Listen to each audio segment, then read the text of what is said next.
ಈ ಒಂದು ಮಾತೃ ಭೋಜನ ಅಂದ್ರೆ ಏನು, ಈ ಮಾತೃ ಭೋಜನದ ಆಚರಣೆ ಯಾಕೆ ಮಾಡ್ತಾರೆ, ಇದ್ರ ಬಗ್ಗೆಲ್ಲ ನಾನು ಇಲ್ಲಿ ಇರ್ತಕ್ಕಂತಹ ಶಿಕ್ಷಕರನ್ನ ಕೇಳ್ತೀನಿ. ನಮಸ್ಕಾರ ಸ್ನೇಹಿತರೆ, ನಾನು public talk Kannada YouTube channel ಇಂದ ನಿಮ್ಮ ಪ್ರೀತಿಯ ಜವಳಿ ಕೊಟ್ರೇಶ್. ನಾನಿವತ್ತು ನಮ್ಮ ತುಮಕೂರಿನ ಬಾರ್ಲೈನ್ ರೋಡ್ ಅಲ್ಲಿರುವ ಶ್ರೀ ರಾಮ ಮಂದಿರಕ್ಕೆ ಬಂದಿದ್ದೀನಿ. ಇಲ್ಲಿ ಶ್ರೀ ಪತಂಜಲಿ ಯೋಗ ಶಿಕ್ಷಣ ಸಮಿತಿಯವರು ಒಂದು ಮಾತೃ ಭೋಜನ ಅಂತ ಒಂದು ಕಾರ್ಯಕ್ರಮನ ಆಚರಣೆಯನ್ನ ಹಮ್ಮಿಕೊಂಡಿದ್ದಾರೆ. ಈ ಒಂದು ಮಾತೃ ಭೋಜನ ಅಂದ್ರೆ ಏನು, ಈ ಮಾತೃ ಭೋಜನದ ಆಚರಣೆ ಯಾಕೆ ಮಾಡ್ತಾರೆ, ಇದ್ರ ಬಗ್ಗೆಲ್ಲ ನಾನು ಇಲ್ಲಿ ಇರ್ತಕ್ಕಂತಹ ಶಿಕ್ಷಕರನ್ನ ಕೇಳ್ತೀನಿ. ಅದಕ್ಕೂ ಮೊದಲು ಇದುವರೆಗೂ ಯಾರ್ಯಾರು ನನ್ನ ಪಬ್ಲಿಕ್ ಟಾಕ್ ಕನ್ನಡ ಯೂಟ್ಯೂಬ್ ಚಾನಲ್ನ ಸಬ್ಸ್ಕ್ರೈಬ್ ಮಾಡ್ಕೊಂಡಿಲ್ವೋ ಅವ್ರು ಈಗಲೇ ಹೋಗಿ ಸಬ್ಸ್ಕ್ರೈಬ್ ಮಾಡ್ಕೊಳ್ಳಿ. ಹಾಗೆ ಪಕ್ಕದಲ್ಲಿರೋ ಬೆಲ್ ಐಕಾನ್ ಒತ್ಬಿಡಿ, ನನ್ನ ಎಲ್ಲ ನೋಟಿಫಿಕೇಶನ್ಗಳು ನಿಮಗೆ ತಲುಪುತ್ತೆ ಅಂತ ಹೇಳ್ತಾ ಬನ್ನಿ ಈಗ ನಾವು ಶ್ರೀ ರಾಮ ಮಂದಿರದ ಒಳಗಡೆ ಹೋಗ್ಬಿಡೋಣ. ಈ ಒಂದು ಮಾತೃ ಭೋಜನ ಏರ್ಪಾಡು ಹೇಗಿದೆ ಅಂತ ನೋಡೇ ಬಿಡೋಣ ಬನ್ನಿ. ನೀವು ನೋಡ್ತಾ ಇರ್ಬೋದು ಶ್ರೀ ಪತಂಜಲಿ ಯೋಗ ಶಿಕ್ಷಣ ಸಮಿತಿ ತುಮಕೂರು. ಯೋಗವೇ ಜೀವನ ನೋಡಿ, ಯೋಗವೇ ಜೀವನ. ಎಷ್ಟು ಸುಂದರವಾಗಿ ಎಲ್ಲ ರಂಗೋಲಿ ಹಾಕುವ ಮುಖಾಂತರ ಎಷ್ಟು ಸುಂದರವಾಗಿ ಈ ವರಾಂಡನ ಅಲಂಕರಿಸಿದ್ದಾರೆ ಅಂದ್ರೆ ನೀವು ನೋಡ್ತಾ ಇರಬಹುದು. ಏನ್ ಸಕ್ಕತ್ತಾಗಿದೆ ನೋಡಿ ರಂಗೋಲಿ ಎಲ್ಲ. ಮಾತೃ ಭೋಜನ ಕಾರ್ಯಕ್ರಮ SPYSS. ಸರ್ ನಮಸ್ತೆ. ನಮಸ್ತೆ ಸರ್, ನಿಮ್ಮ ಹೆಸರು? ನನ್ನ ಹೆಸರು ಪ್ರಭಾಕರಣ್ಣ ಅಂತ. ನಾನು ಪತಂಜಲಿ ಯೋಗ ಶಿಕ್ಷಣ ಸಮಿತಿಯಲ್ಲಿ ಶಿಕ್ಷಕನಾಗಿ ವೃತ್ತಿ ಮಾಡ್ತಾ ಇದ್ದೀನಿ. ನಮ್ಮ ಪತಂಜಲಿ ಯೋಗ ಶಿಕ್ಷಣ ಸಮಿತಿಯು 1980ರಲ್ಲಿ ಪ್ರಾರಂಭ ಆದಂತದ್ದು. ನಿರಂತರವಾಗಿ ಬರೀ ಕರ್ನಾಟಕ ಅಷ್ಟೇ ಅಲ್ಲ, ಇಡೀ ಭಾರತ ಅಷ್ಟೇ ಅಲ್ಲ, ವಿದೇಶಗಳಲ್ಲೂ ಕೂಡ ಸಾವಿರಾರು ಶಾಖೆಗಳನ್ನು ಮಾಡಿ ಲಕ್ಷಾಂತರ ಜನಕ್ಕೆ ಯೋಗ ವಿದ್ಯೆಯನ್ನು ಕೊಟ್ಟು ಆನಂದವಾಗಿ ನೆಮ್ಮದಿಯಾಗಿ ಜೀವನ ಸಾಗಿಸ್ಲಿಕ್ಕೆ ಒಂದು ಅವಕಾಶವನ್ನ ಮಾಡಿಕೊಟ್ಟಿದೆ. ಆ ಒಂದು ಸಮಿತಿಯಲ್ಲಿ ನಾನು ಕೂಡ ಆ ಸಮಿತಿಯ ಮಾರ್ಗದರ್ಶನದಲ್ಲಿ ನಾನು ನಡೀತಾ ಇದ್ದೀನಿ ಅಂತ ಹೇಳಲಿಕ್ಕೆ ನನಗೆ ತುಂಬಾ ಹೆಮ್ಮೆ ಇದೆ. ಹಾಗೆ ಇದು ಶ್ರೀ ರಾಮ ಮಂದಿರ ಕ್ಷೇತ್ರ, KR ಬಡಾವಣೆ, ಬಾರ್ಲೈನ್ ರಸ್ತೆ ಅಂತಾನು ಕೂಡ ಹೇಳ್ತಾರೆ, ತುಮಕೂರಿನಲ್ಲಿ ಇರ್ತಕ್ಕಂಥದ್ದು. ಇದು ಈ ಜಾಗದಲ್ಲಿ ನಾನು ಶಿಕ್ಷಕನಾಗಿ ಕಾರ್ಯನಿರ್ವಹಿಸ್ತಾ ಇದ್ದೇನೆ. ತುಮಕೂರಿನಾದ್ಯಂತ ಸುಮಾರು ಒಂದು 30-35 ಶಾಖೆಗಳು ಕಾರ್ಯನಿರ್ವಹಿಸ್ತಾ ಇದೆ. ಹಾಗೆ ಇದು ಒಂದು ಶಾಖೆ. ಇಲ್ಲಿ ಒಂದು ಸುಮಾರು ಪ್ರತಿದಿನ ಒಂದು 20-30 ಜನ ಅಭ್ಯಾಸ ಮಾಡ್ತಾರೆ. ಹೀಗೆ ಪ್ರತಿನಿತ್ಯ ಎಲ್ಲಾ ಶಾಖೆಗಳು ತುಮಕೂರಿನಲ್ಲಿ ಒಂದು 30 ಶಾಖೆಗಳಲ್ಲಿ ಅಭ್ಯಾಸ ಮಾಡ್ತಾ ಇರ್ತಾರೆ. ಇವರಿಗೆಲ್ಲಾನು ಸಮಿತಿಯಲ್ಲಿ ಎಲ್ಲವೂ ಕೂಡ ಉಚಿತ. ಯೋಗ, ಪ್ರಾಣಾಯಾಮ, ಧ್ಯಾನ ಎಲ್ಲವೂ ಉಚಿತ ಕೊಡುತ್ತೆ. ಇದರ ಜೊತೆಯಲ್ಲಿ ಮಾತೃ ಧ್ಯಾನ, ಮಾತೃ ಭೋಜನ, ಹಾಗೆ ಸಹಲ್ ಅಂದ್ರೆ ಅಭ್ಯಂಜನ, ಎಣ್ಣೆ ಹಚ್ಕೊಂಡು ಸ್ನಾನ ಮಾಡ್ತಕ್ಕಂಥದ್ದು. ಹೇಗೆ ಹಚ್ಕೊಳ್ಬೇಕು ನಮ್ಮ ದೇಹದ ಮೇಲೆ, ಅದು ಹೇಗೆ ನಮ್ಮ ದೇಹದ ರಚನೆಯಾಗಿದೆ, ಆ ರಚನೆಯಂತೆ ನಾವು ಹೇಗೆ ಹಚ್ಕೋಬೇಕು ಅದನ್ನ ಮಾರ್ಗದರ್ಶನ. ಯಾವ ಕಾಲದಲ್ಲಿ, ಚಳಿಗಾಲದಲ್ಲಿ ಯಾವುದು, ಮಳೆಗಾಲದಲ್ಲಿ ಯಾವುದು, ಬೇಸಿಗೆ ಕಾಲದಲ್ಲಿ ಕಾಲಕ್ಕೆ ತಕ್ಕಂತೆ ಅದನ್ನು ಹೇಗೆ ಹಚ್ಕೊಳ್ಬೇಕು ಅನ್ನೋಂಥ ಮಾರ್ಗದರ್ಶನ ಕೂಡ ಕಳಿಸ್ಕೊಡ್ತದೆ. ಹಾಗೆ ಭಜನೆ ಸತ್ಸಂಗಗಳನ್ನು ಕೂಡ ಮಾಡ್ತಾ ಇರ್ತದೆ. ಮತ್ತೆ ಇದಾದ ಮೇಲೆ ಒಬ್ಬ ವ್ಯಕ್ತಿ ಹೊಸದಾಗಿ ಬಂದು ಸಮಿತಿ ಏನ್ ಮಾಡ್ತಾ ಇದೆ, ಒಂದು 48-50 ದಿನಗಳ ಅಭ್ಯಾಸ ಆದ್ಮೇಲೆ ಒಂದು ಪ್ರಶಿಕ್ಷಣ ಅಥವಾ ಪ್ರಾಥಮಿಕ ಶಿಕ್ಷಣ ಅಂತ ಕೊಟ್ಟು ಅವರನ್ನು ಕೂಡ ಶಿಕ್ಷಕರಾಗಿ ಅವರು ಮುಂದುವರೆದು 16 ಜನಕ್ಕೆ ಮತ್ತೆ ಯೋಗ ವಿದ್ಯೆಯನ್ನು ಹೇಳ್ಕೊಡ್ಲಿಕ್ಕೆ ತಯಾರು ಮಾಡ್ತಾ ಇದೆ. ಹೀಗಾಗಿ ಜಗತ್ತಿನಾದ್ಯಂತ ಈ ವಿದ್ಯೆ ಉಚಿತವಾಗಿ ಎಲ್ಲಾ ಕಡೆಗೂ ಸಿಗ್ತಕ್ಕಂಥದ್ದಾಗಿದೆ. ಇದನ್ನ ಪಡ್ಕೊಂಡು ನನ್ನ ಜೀವನ ನಾನು ಉದ್ಧಾರ ಮಾಡ್ಕೊಳ್ತಕ್ಕ, ನಾನೇನೋ ಉಚಿತವಾಗಿ ಹೇಳ್ಕೊಡ್ತಾ ಇದ್ದೀನಿ ಅಲ್ಲ, ಹೇಳ್ಕೊಡೋದ್ರ ಮುಖಾಂತರ ನನ್ನನ್ನ ನಾನು ಇನ್ನಷ್ಟು ಆರೋಗ್ಯವಾಗಿ, ಮಾನಸಿಕವಾಗಿ, ಸಮಾಜಕ್ಕೆ ಒಂದು ಒಳ್ಳೆ ವ್ಯಕ್ತಿಯಾಗಿ ನಿರೂಪಣೆ ಮಾಡ್ಲಿಕ್ಕೆ ನನಗೆ ಸಮಿತಿ ಅವಕಾಶ ಕೊಟ್ಟಿದೆ. ಹಾಗಾಗಿ ಇದು ಸಮಿತಿ ತುಂಬಾ ಎತ್ತರವಾದ, ಏನು ಸಮುದ್ರ ಅಂತ ಹೇಳ್ಬೋದು, ಇದನ್ನ ಆ ರೀತಿ ಬೆಳೀತಾ ಇದೆ. ಇದನ್ನ ಎಲ್ಲಾ ಸಮಾಜದ ಎಲ್ಲರೂ ಕೂಡ ಇದನ್ನ ಉಪಯೋಗಿಸ್ಕೊಳ್ಳಿ, ಸಾರ್ಥಕತೆನ ಪಡ್ಕೊಳ್ಳಿ. ನೆಮ್ಮದಿಯಾದ, ಈಗೇನಾಗಿದೆ, ಹಣ ಇದೆ ಅಥವಾ ಬೇರೆ ಬೇರೆ ಎಲ್ಲ ಅನುಕೂಲತೆಗಳಿದೆ, ಆದ್ರೆ ನೆಮ್ಮದಿ ಇಲ್ಲ, ಆರೋಗ್ಯ ಇಲ್ಲ. ಇದನ್ನ ಪಡ್ಕೊಳ್ಳಿಕ್ಕೆ, ಸಮಾಜದಲ್ಲಿ ಈ ನೆಮ್ಮದಿಯನ್ನು ಪಡ್ಕೊಳ್ಳಿ, ಸದಾಕಾಲ ಆನಂದವಾಗಿ ಬದುಕಲಿಕ್ಕೆ ಇದು ಸಮಿತಿ ನಮಗೆ ಮಾರ್ಗದರ್ಶನ ಕೊಡ್ತಾ ಇದೆ.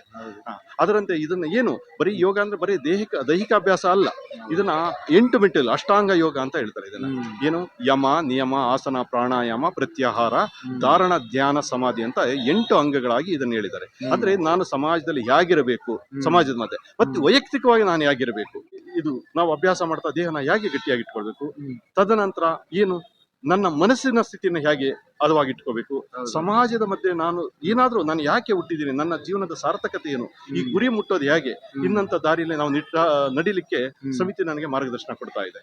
ಅದನ್ನ ಎಲ್ಲರೂ ಸದುಪಯೋಗ ಪಡ್ಕೊಳ್ಳೋಣ. ಇವತ್ತು ಒತ್ತಡದ ಜೀವನದಲ್ಲಿ ಸಿಕ್ಕಿ ಬರೀ ಸಂಪಾದನೆ ಅಂತೀವಿ, ಸಂಪಾದನೆ ಮಾಡಿದ ಹಣನೆಲ್ಲ ತಗೊಂಡೋಗಿ ಯಾವುದೋ ಒಂದು ಆಸ್ಪತ್ರೆಗಳಿಗೆ ನಾವು ಅನವಶ್ಯಕವಾಗಿ ಖರ್ಚು ಮಾಡ್ತಾ ಇದೀವಿ. ಅದಲ್ಲ, ಸಂಪಾದನೆ ಮಾಡೋಣ, ಹಣ ದುಡಿಯೋದು ಬೇಕು, ಆದ್ರೆ ದುಡಿಮೆಯೇ ಜೀವನ ಅಲ್ಲ. ದುಡಿಮೆ ಜೊತೆಗೆ ನಾನು ಚೆನ್ನಾಗಿರ್ಬೇಕು, ನನ್ನ ಸುತ್ತ ಇರೋ ಸಮಾಜ ಚೆನ್ನಾಗಿರ್ಬೇಕು, ಮಾಡಬೇಕು. ಈ ನಿಟ್ಟಿನಲ್ಲಿ ನಡೀಲಿಕ್ಕೆ ನನ್ನ ಸಮಿತಿ ತುಂಬಾ ಒಳ್ಳೆ ಮಾರ್ಗದರ್ಶನ ಕೊಟ್ಟಿದೆ. ಹಾಗಾಗಿ ನನಗೆ 52-53 ವರ್ಷಗಳಾದಾಗ ಈ ಸಮಿತಿ ಪರಿಚಯ ಆಯ್ತು.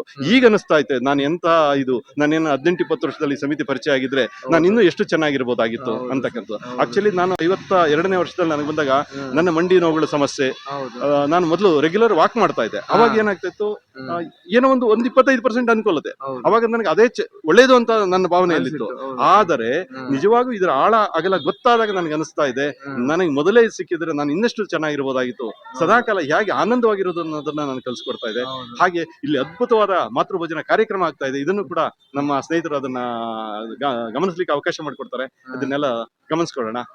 ಸರ್, ಇನ್ನೊಂದು ಪ್ರಶ್ನೆ ಸರ್, ನನಗೆ ಮಾತೃಭೋಜನ ಅಂತ ಅಂದ್ರೆ ಏನ್ ಗೊತ್ತಿಲ್ಲ ಸರ್. ಇದ್ರ ಬಗ್ಗೆ ಒಂದಿಷ್ಟು ಚಿಕ್ಕದಾಗಿ ಚೊಕ್ಕದಾಗಿ ಹೇಳಿದಿರಾ ಸರ್? ಖಂಡಿತವಾಗಿ. ಮಾತೃಭೋಜನ ಅಂದ್ರೆ ಸಹಜವಾಗಿ ಮಾತೃ ಅಂದ ತಕ್ಷಣ ತಾಯಿ. ಹಿಂದೆ ನಾವೆಲ್ಲ ಸಣ್ಣವರಿದ್ದಾಗ ನಮ್ಮ ಅಜ್ಜಿ ಅಥವಾ ಅಮ್ಮ ಏನ್ ಮಾಡ್ತಾರೆ, ಸುತ್ತು ಮಕ್ಕಳನ್ನೆಲ್ಲ ಕೂರಿಸ್ಕೊಂಡು ಎಲ್ಲಾರ್ಗು ಕೈ, ಈಗ ಅವರು ಒಂದು ಬಟ್ಲಲ್ಲೆಲ್ಲ ಅನ್ನನ ಅಥವಾ ಏನು ಆಹಾರನ ರೆಡಿ ಇಟ್ಕೊಂಡು ಎಲ್ಲಾರ್ಗು ಕೈ ತುತ್ತು ಕೊಡ್ತಕ್ಕಂತ ಕೆಲಸ ಮಾಡಿ ಕೊಡ್ತಾ ಇದ್ರು. ಅವಾಗ ನಾವು ಅದನ್ನೆಲ್ಲ ಸೌಕೊಂಡು ಎಲ್ಲರೂ ಖುಷಿ ಖುಷಿಯಿಂದ ಊಟ ಮಾಡ್ತಾ ಇದ್ವಲ್ಲ.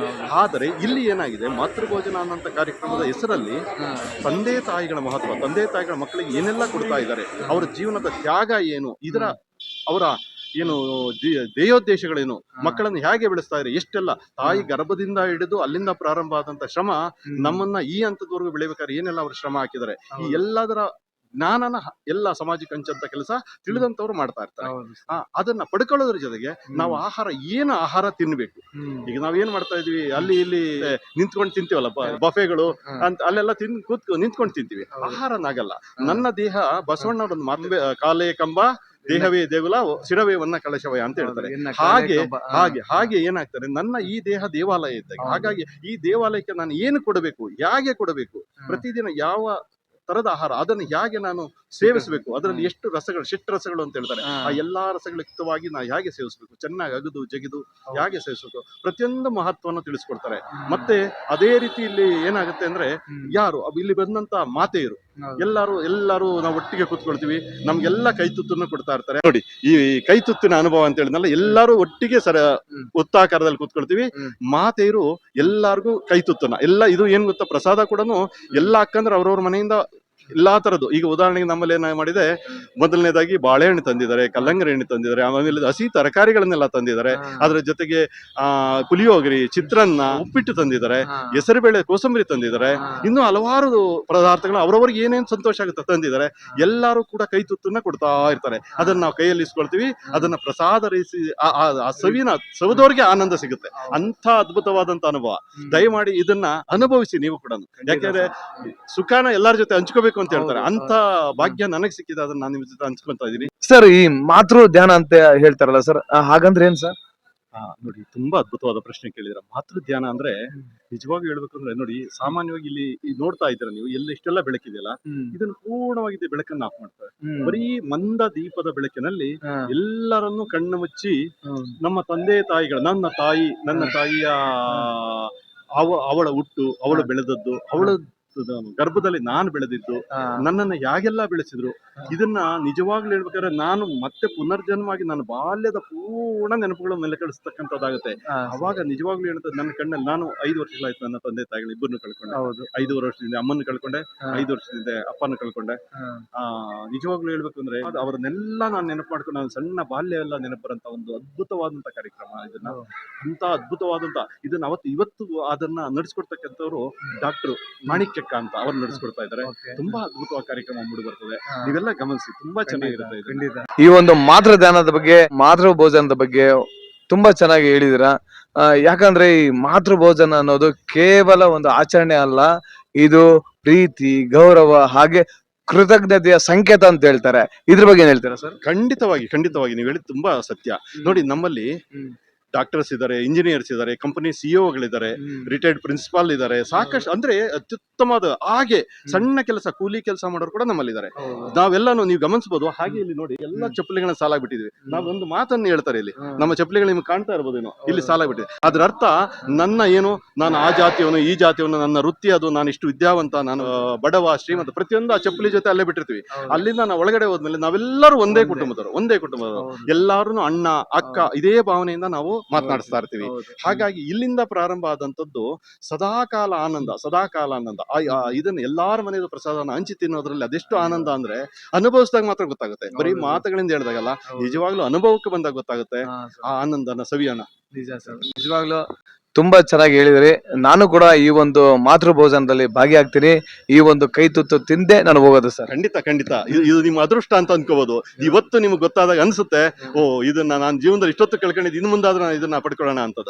ನಮ್ಮ ಸಮಿತಿಯಲ್ಲಿ ಮಾತೃ ಭೋಜನ ಹೊಸ ಶಾಖೆ ಅಂತ ಪ್ರಾರಂಭ ಮಾಡಿದಾಗ ಒಂದು 45-50 ದಿನ ಶಿಕ್ಷಣ ಕೊಟ್ಟಾದ್ಮೇಲೆ ಮಾತೃ ಭೋಜನ, ನಾನು ಹೇಳಿದೆ ಸಹಲ್ ಅಂತ ಕಾರ್ಯಕ್ರಮಗಳು, ಸತ್ಸಂಗಗಳು, ಭಜನೆಗಳು, ಬೇರೆ ಬೇರೆ ಇದ್ರೆ. ಮತ್ತೆ ಹಾಗೆ ನಮ್ಮ ಸಮಿತಿಯಲ್ಲಿ ನಮ್ಮ ಸಮಿತಿಯಲ್ಲಿ ಒಂದು ಕಾಲೇಜ್ ಕೂಡ ಇದೆ.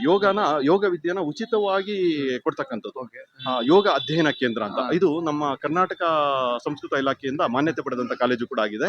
ಅಲ್ಲಿ ಅಲ್ಲಿ ಯಾರು ಕೂಡ ಉಪನ್ಯಾಸಕರು ಒಂದೇ ₹1 ನಿರೀಕ್ಷೆ ಮಾಡದೆ ಉಚಿತವಾಗಿ ಮಾಡ್ತಾರೆ. ಸರ್ಕಾರಕ್ಕೆ ಏನ್ ಫೀಸ್ 3,000-3,500 ಹಣ ಅಷ್ಟು ಬಿಟ್ರೆ, ನಮ್ಮಿಂದ ₹1 ನಿರೀಕ್ಷೆ ಮಾಡದೆ ಉಚಿತವಾಗಿ ಎಲ್ಲವನ್ನು ಏನ್ ಹೇಳ್ತಾರೆ, ಅಲ್ಲಿ ಉಳ್ಕೊಳ್ಳಿಕ್ಕೆ ವ್ಯವಸ್ಥೆ ಕೊಡ್ತಾರೆ, ಹಾಗೆ ಆಹಾರ ಕೊಡ್ತಾರೆ, ಹಾಗೆ ಜ್ಞಾನನೂ ಕೂಡ ಫ್ರೀಯಾಗಿ ಕೊಡ್ತಾರೆ. ಎಲ್ಲವನ್ನೂ ಸಮಿತಿ ಕೊಡ್ತಾ ಇದೆ. ಎಲ್ಲರೂ ಯೋಗ ವಿದ್ಯೆಯನ್ನು ಕಲಿತು ಸರ್ಕಾರದಿಂದ ಮಾನ್ಯತೆ ಪಡೆದು ಸರ್ಟಿಫಿಕೇಟ್ ಕೂಡ ತಡ್ಕೊಳ್ಳಿಕ್ಕೆ ಅವಕಾಶ ಇದೆ. ಅಷ್ಟು ದೊಡ್ಡ ಕೆಲಸನ ನಡೀತಾ ಇದೆ. ಇದೇ ರೀತಿಯಾಗಿ ನಮ್ಮ ಸಿದ್ದರ ಬೆಟ್ಟದಲ್ಲಿ ಒಂದು ವಿಶೇಷವಾಗಿ ಯೋಗ ಮಂದಿರ ತಯಾರಾಗ್ತದೆ. ಅದರ ಉದ್ದೇಶ ಏನಾಗಿದೆ ಅಂದ್ರೆ, ಮುಂದಿನ ದಿನಗಳಲ್ಲಿ ಏನು ಉಚಿತವಾಗಿ ಆಯುರ್ವೇದ ಚಿಕಿತ್ಸೆ ಕೊಡಬೇಕು ಅಂತ. ಆಯುರ್ವೇದ ಚಿಕಿತ್ಸೆ ಅಲ್ಲಿ ಎಲ್ಲಾ ಗಿಡಮೂಲಿಕೆ ಸುಮಾರು ಒಂದು 2-3 ಎಕರೆಯಲ್ಲಿ ಆಯುರ್ವೇದ ಸಸ್ಯಗಳನ್ನ ಬೆಳೆಸ್ತಾ ಇದೆ. ಅಲ್ಲಿ ಮುಂದಿನ ದಿನಗಳಲ್ಲಿ ಉಚಿತವಾಗಿ ಆಯುರ್ವೇದ ಯಾರಿಗಾದ್ರೂ ಸಮಸ್ಯೆ ಇರ್ತಕ್ಕಂಥ ಅಲ್ಲೇ ಉಳ್ಕೊಳ್ಳಿಕ್ಕೂ ವ್ಯವಸ್ಥೆ ಕೊಟ್ಟು ಅವರಿಗೆ ಆಹಾರದ ವ್ಯವಸ್ಥೆ ಮಾಡಿ ಉಚಿತವಾಗಿ ಚಿಕಿತ್ಸೆ ಕೂಡ ಕೊಡಬೇಕು ಅನ್ನೋಂತ ನಿಟ್ಟಿನಲ್ಲಿ ನಮ್ಮ ಸಮಿತಿ ನಡೀತಾ ಇದೆ. ಭವ್ಯವಾದಂತ ಮಂದಿರ ನಡೀತಾ ಇದೆ. ಅದು ಇನ್ನೇನು ಕೊನೆ ಹಂತದಲ್ಲಿ ಬಂದಿದೆ. ಸುಮಾರು 1,60,70,000 ಹಣ ಖರ್ಚು ಬರ್ತಾ ಇದೆ. ತುದಿ ಹಂತಕ್ಕೆ ಬಂದು ನಿಂತಿದೆ. ಅದು ಇನ್ನೆಲ್ಲ ಒಂದು 2-3 ತಿಂಗಳಲ್ಲಿ ಅದು ಕೂಡ ಉದ್ಘಾಟನೆ ಆಗಂತ ಹಂತದಲ್ಲಿ. ಸರ್, ನಿಮ್ಮ ಒಂದು ಆಯುರ್ವೇದ ಕೇಂದ್ರ ಕಾಲೇಜು ಕೂಡ ಆದಷ್ಟು ಬೇಗ ಪ್ರಾರಂಭ ಆಗ್ಲಿ. ಎಲ್ಲರಿಗೂ ನಿಮ್ಮ ಒಂದು ಸೇವೆ ಇದೇ ತರ ನಿರಂತರವಾಗಿ ಸಾಗ್ಲಿ ಅಂತ ನಾನು ನಮ್ಮ ಗುರು ರಾಯರಲ್ಲಿ ಬೇಡ್ಕೊಂತೀನಿ ಸರ್. ಹರಿ ಓಂ.